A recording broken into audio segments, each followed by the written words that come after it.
Next question, for wave winding the average pitch must be. ഒരു wave വൈൻഡിങ്ങിന്റെ average pitch even ആണോ odd ആണോ എന്നാണ് നമ്മളോട് ചോദിച്ചിരിക്കുന്നത്. അതായത് നമുക്കറിയാം ആവറേജ് പിച്ച് എന്ന് പറയുന്നത് എന്താണ്, ബാക്ക് ഇ എം എഫിന്റെയും ബാക്ക് പിച്ചിന്റെയും ഫ്രണ്ട് പിച്ചിന്റെയും ഒരു ആവറേജിനെയാണ് നമ്മൾ ആവറേജ് പിച്ച് എന്ന് പറയുന്നത്. Y B plus Y F divided by 2 ആയിരിക്കും. ഇത് ഒരു വേവ് വൈൻഡിങ് ആണെങ്കിൽ Z plus or minus 2 divided by P യോട് ഈക്വൽ ആയിരിക്കും.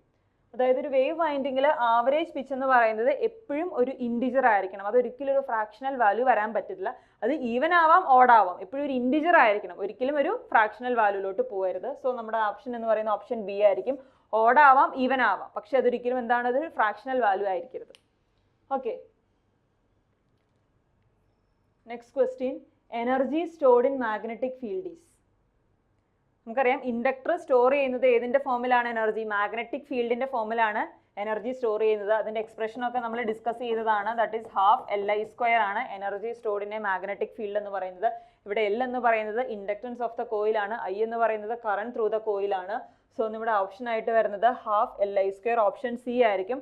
അതുപോലെ തന്നെ നമ്മൾ പറഞ്ഞു കപ്പാസിറ്റർ എനർജി സ്റ്റോർ ചെയ്യുന്നത് ഇലക്ട്രോസ്റ്റാറ്റിക് ഫോമിലാണ്. കപ്പാസിറ്റർ സ്റ്റോർ ചെയ്യുന്ന എനർജിയുടെ എക്സ്പ്രഷൻ എന്ന് പറയുന്നത് ഹാഫ് CV² ആണ്.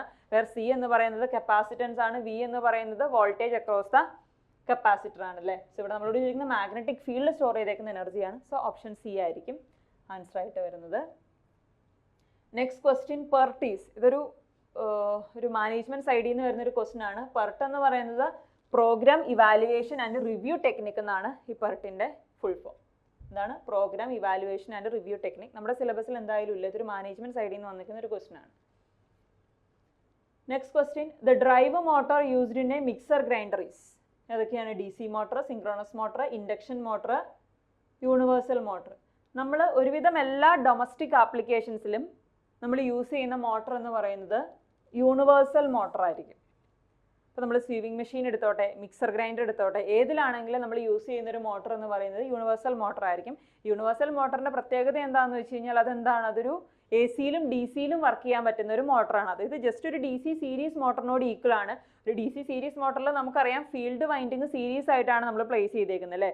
സോ ഇപ്പം നമുക്ക് അവിടെ ടോർക്ക് എന്ന് പറയുന്നത് 5 × Ia ആണ്. സോ നമ്മളിപ്പോൾ ഒരു നെഗറ്റീവ് ഒരു AC സപ്ലൈ നമ്മൾ കൊടുത്താലും നെഗറ്റീവ് ഹാഫ് സൈക്കിൾ എന്താണ്, ഫ്ലക്സും കറണ്ടും ഫ്ലക്സും പറഞ്ഞ പോലെ നമ്മൾ ആർമേച്ചറും സീരീസ് ആയിട്ടാണ് കണക്ട് ചെയ്തുകൊണ്ട് എന്ത് സംഭവിക്കും, നമ്മുടെ ഫ്ലക്സും കറണ്ടും ഓട്ടോമാറ്റിക്കലി റിവേഴ്സ് ചെയ്യുകയാണ്. അതായത് രണ്ട് സൈമൾട്ടേനിയസ്ലി റിവേഴ്സ് ചെയ്യുന്നതുകൊണ്ട് നമുക്കൊരു യൂണി ഡയറക്ഷണൽ ടോർക്ക് ആയിരിക്കും ഒരു DC സീരീസ് മീറ്ററിൽ നമ്മൾ AC അപ്ലൈ ചെയ്താൽ നമുക്ക് കിട്ടാൻ പോകുന്നത്.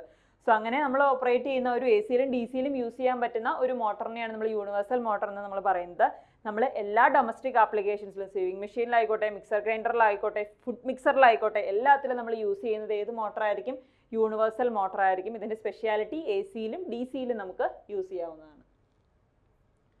Next question, the period of 1/50 second corresponds to a frequency of. നമുക്ക് ടൈം പീരീഡ് തന്നിട്ടുണ്ടല്ലേ 1/50. അപ്പോൾ നമ്മളോട് ഫ്രീക്വൻസി കാൽക്കുലേറ്റ് ചെയ്യാനാണ് നമ്മളോട് ചോദിച്ചിരിക്കുന്നത്. നമുക്കറിയാം ഫ്രീക്വൻസി എന്ന് പറയുന്നത് 1 ടൈം പീരീഡ് ആണ് അല്ലേ. സോ നമുക്ക് ടൈം പീരീഡ് എത്രയെന്ന് തന്നിട്ടുണ്ട്, 1/50 എന്ന് നമുക്ക് ടൈം പീരീഡ് തന്നിട്ടുണ്ട്. സോ ഇത് ചെയ്യുമ്പോൾ നമുക്ക് എത്ര വരും, 50 ഹെഡ്സ് ആയിരിക്കും നമുക്ക് എന്തായിട്ട് കിട്ടുന്നത്, ഫ്രീക്വൻസി ആയിട്ട് നമുക്ക് കിട്ടുന്നത്. സോ ഓപ്ഷൻ ബി 50 ഹെഡ്സ് ആയിരിക്കും നമ്മുടെ ആൻസർ എന്ന് പറയുന്നത്.